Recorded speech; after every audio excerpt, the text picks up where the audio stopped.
you have to get sanitizers. It's better to have automatic ones which children don't touch.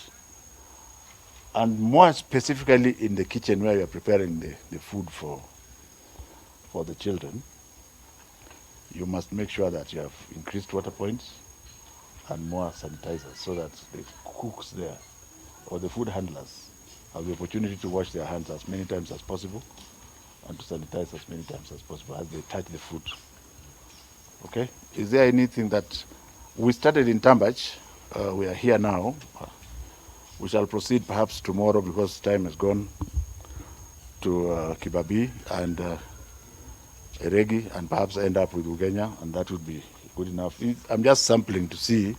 The purpose of this journey is basically, for us, we have decided with the PS Belio that in order for us to brief the President that we can take the risk of opening on the 1st of September, we shall assure him that we are sure that the protocols that are required by the WHO, Ministry of Health, and by extension us, have been adhered to without prejudice. This issue of people thinking that since the government said there will be no face-to-face learning for now, it doesn't mean learning has stopped.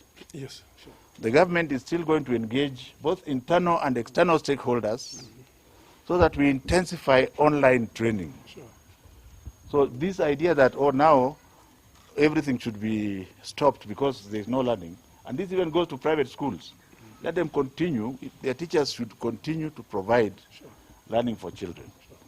Beyond that, none other than His Excellency the President told us the other day when we were together, in an estate like this one, if there are children and there is a teacher, you organize the children and keep social distance and teach them. Sure.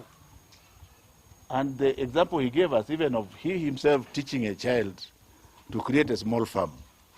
So let us not have this idea that we have stopped the clock. No, the only clock that has stopped is face-to-face in the schools because of the challenges. I think that should be very clear. And our donors and collaborators should continue to support us at the same level, if necessary, even at a higher level.